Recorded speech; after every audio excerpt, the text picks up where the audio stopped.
Olá pessoal, tudo bem? Sejam todos bem-vindos. Hoje eu queria ir direto ao assunto porque eu tenho certeza que muita gente vai se interessar por ele e eu não quero me estender demais nesse vídeo. Por mais que vocês gostem quando eu faço esses videoaulas, hoje é uma indicação rápida. Como eu tenho uma livraria e vivo difundindo obras que são importantes para a formação das pessoas, não só formação política, mas formação pessoal, formação intelectual, formação em filosofia, sobretudo, que é a minha área, volta e meia eu recebo novidades interessantíssimas de editoras. E uma das editoras que volta e meia me mandam coisas interessantes é a Faro Editorial, sobretudo o selo Aves Rara. Tá, e aí faz umas semanas que eu recebi um pacote da Faro e quando eu abri, eu bati o olho num livro e falei, caramba, isso aqui é sensacional, isso aqui eu preciso ler, isso aqui eu preciso divulgar, isso aqui eu preciso explicar. O livro é esse aqui, tá? Sem mais delongas, Técnicas de Golpes de Estado. E aqui, isso aqui é um subtítulo que foi a editora que adicionou, utilizadas por fascistas, comunistas e nazistas. Por que tem esse subtítulo aqui? O livro, na verdade... o título original é simplesmente Técnicas de Golpes de Estado. E é um livro de 1931.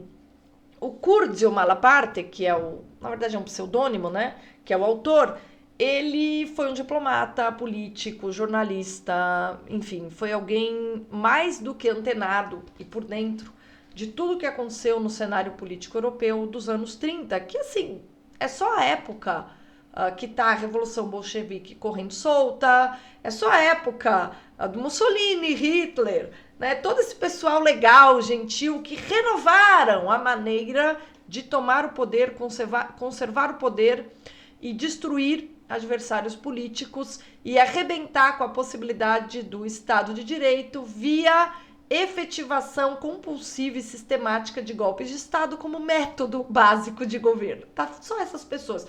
E o Curzio Malaparte, ele chegou a ser amigo do Mussolini. O cara chegou a ser amigo do Mussolini e depois foi perseguido pelo Mussolini quando ele lançou esse livro. Né? Inclusive, quando ele lançou esse livro, ele teve que dar um pulo ali em Paris e ficar ali para até ver como seria a reação do Mussolini. E depois ele vai preso.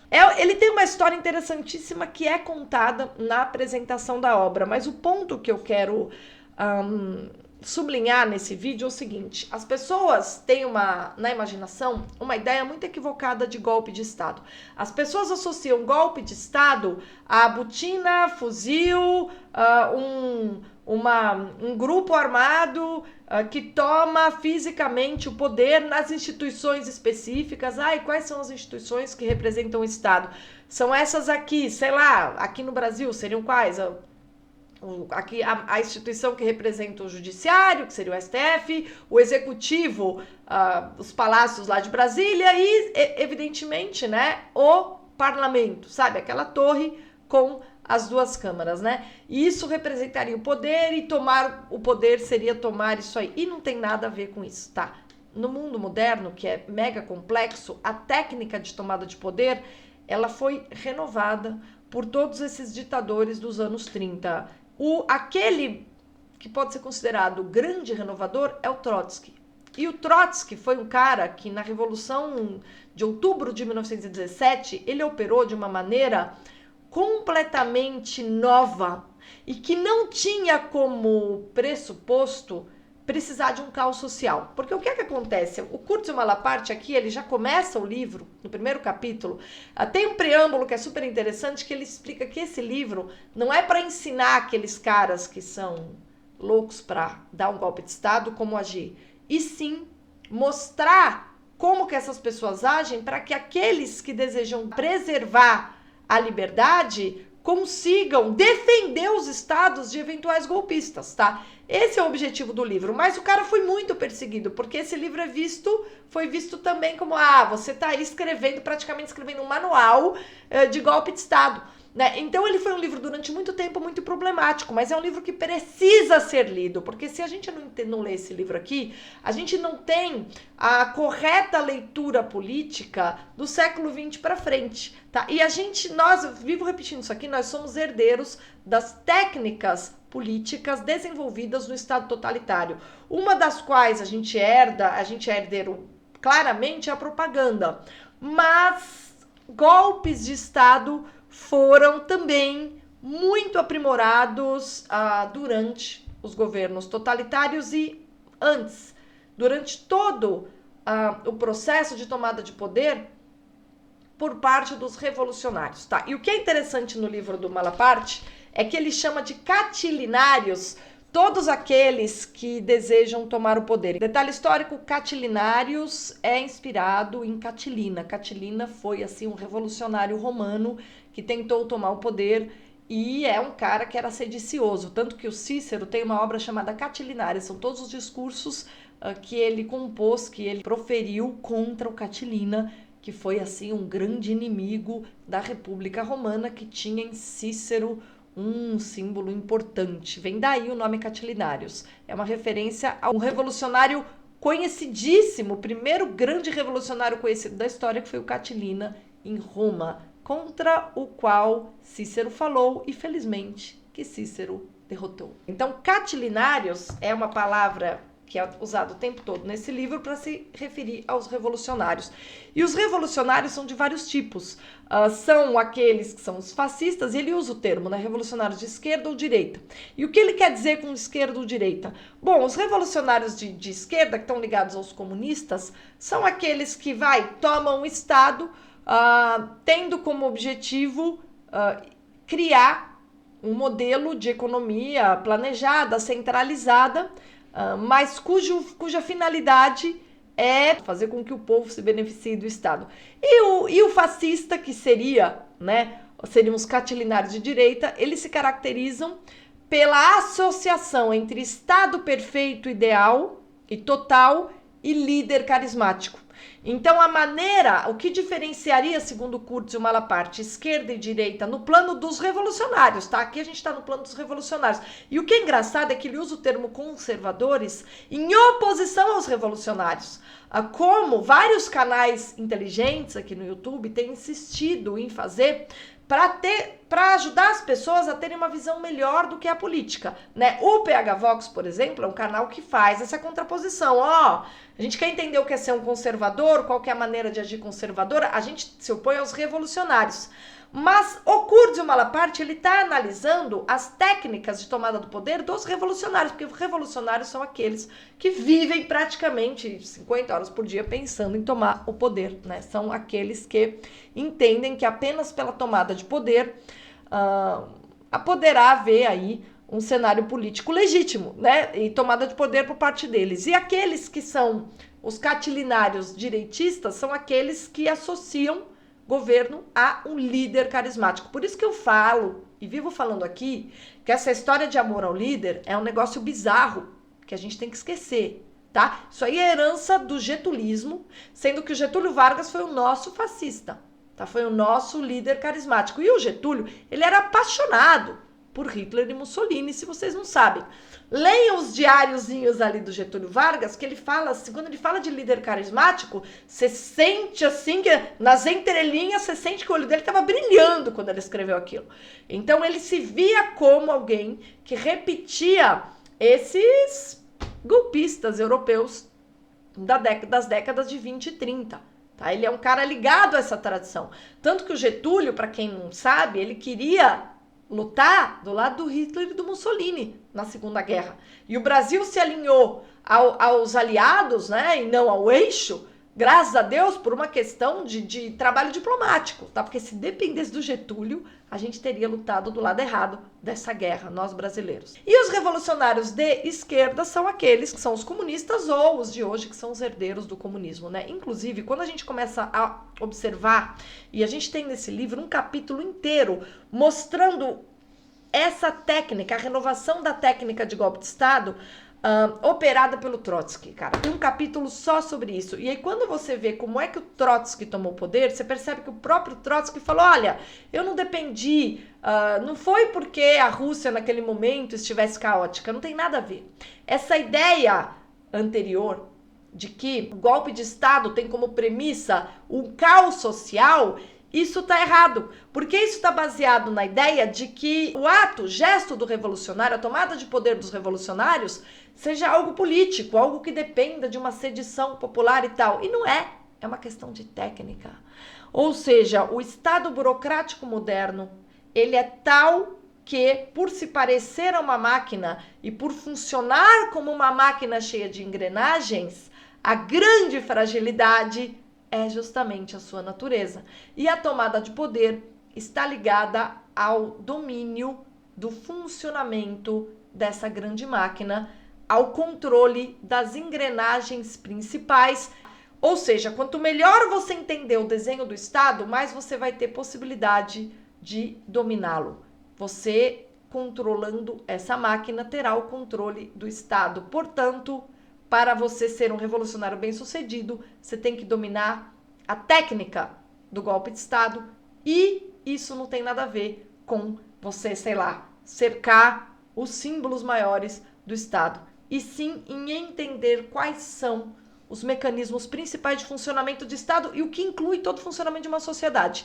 E aí, quando você lê o que o Trotsky pensou em fazer, né, eu me lembro que naquela série da Netflix sobre o Trotsky, isso apareceu também. E foi o ponto mais interessante da série, mostrar a estratégia dele de tomada de poder. E vocês vão ver que não tem nada a ver com, sei lá, sair de tanque no meio da rua. É algo muito mais sofisticado. E o Trotsky, portanto, ele renova a técnica do golpe de Estado, mostrando que não é preciso uma sedição, um caos e tá tudo uma bagunça para você ir lá e tomar o poder. É preciso uma outra coisa, tá? De maneira que aquilo que ele fez na Rússia em outubro de 1917, ele poderia ter feito em qualquer outro estado. Olha o nível de consciência que o Trotsky tinha da renovação de golpe de Estado que ele propôs. E o Curdio Malaparte foi um homem que entendeu o que estava acontecendo ali no começo do século XX e, com base na sua vasta, mas assim, vastíssima experiência política.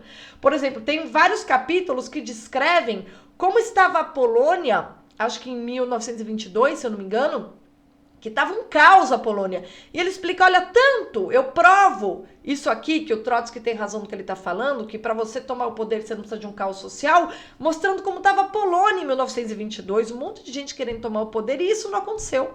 Né? Isso não aconteceu, e o que é engraçado é que, inclusive, uma grande mente, um homem brilhante, que viria a se tornar Papa, foi o único que teve a leitura política correta na época. Ele falou, não, aqui não necessariamente haverá um golpe por essas e essas razões. E ele estava certo. O único cara que estava certo é aquele que viria a se tornar o próximo Papa na Polônia. E a Polônia estava um caos total e ainda assim não houve tomada do poder no sentido em que se esperava. Então esse livro, Técnicas de Golpes de Estado, nos ajuda a compreender, por exemplo, que o domínio da burocracia, o domínio da máquina, a compreensão de quais são as engrenagens de uma sociedade, domínio de cada um desses componentes, é o que está por trás de um golpe de Estado bem sucedido. Estão entendendo por quê que o Olavo de Carvalho, que é evidentemente alguém, foi um conservador, foi alguém que tentou mostrar para os conservadores como é que se lida com revolucionários? Estão entendendo por quê que ele passou tanto tempo da vida explicitando como que os gramscistas atuavam? O que o Olavo de Carvalho fez ao mostrar, ao evidenciar o que é o gramscismo, é algo semelhante, guardadas as devidas proporções, ao que o Curdio Malaparte fez aqui para todas as nações livres da Europa, mostrando como é que aqueles revolucionários agiam e qual era a natureza dessa técnica. E aí ele fala, caras, vocês estão achando que com essa mentalidade liberal e democrática vocês vão conseguir parar a máquina revolucionária que se aproveita da fragilidade maior do Estado moderno, que é a sua estrutura burocrática? Vocês estão completamente enganados. O problema da conquista e da defesa do Estado moderno, estou citando ele, não é político, mas técnico. E para defender o Estado de uma tentativa revolucionária fascista ou comunista, é preciso empregar uma tática defensiva baseada nos mesmos princípios que regem a tática fascista ou comunista. É aquela história que Olavo de Carvalho dizia, você quer rebater comunista? Não vai ser com os seus valores liberais, porque é esta a fraqueza que eles exploram para a tomada de poder. Os próprios pilares do Estado de Direito são vistos pelos catilinários comunistas, pelos catilinários de esquerda, como a porta de entrada para a tomada do poder. E foi isso justamente que os gramscistas fizeram, tá? Então, se você quiser entender por que é que o Olavo de Carvalho passou tanto tempo da vida dele desnudando a técnica gramscista de tomada do poder, vale a pena você comprar esse livro aqui, tá? Não tem na minha livraria, mas tô deixando aqui um link da Amazon. Vou deixar também o link do livro na página da Avis Rara, da Faro Editorial, para você sacar quem foi esse autor, tá? As penúrias que ele sofreu, você só vai ver quando você comprar um livro. É um livro assim, que você vai ler sem parar, porque ele vai contando a história da Europa nos anos 30. E ele vai falando que todos os políticos eram Kerensky, sabe? O Kerensky, que foi aquele cara que os bolcheviques derrubaram. Ele falou, olha, mas qualquer um poderia ter sido derrubado, porque todos os políticos que estavam no poder na Europa ali, daquela época, eram pessoas como Kerensky. Aí ele explica o caso da Polônia, depois ele vai lá e explica em detalhes a estratégia do Trotsky. E aí, com base no seu conhecimento da época, ele prevê o que o Hitler fará em 33. O livro é de 31. E em 31, ainda que numa versão quase romanceada, hipotética, ele desenha o que o Hitler viria a fazer em 33, tá? Não é à toa que o Hitler tinha uma raiva desse cara absurda e que pediu pro Mussolini para enclausurar, prender, tirar o livro de circulação, etc. Ele pode ser considerado como o autor que mais irritou todos os ditadores do comecinho do século XX, que forneceram os modelos para todos os, enfim, golpistas, trapaceiros e velhacos com os quais nós ainda hoje lidamos, ainda que, evidentemente, eles tenham adaptado essa técnica moderna. Tá? Esse livro é de 1931.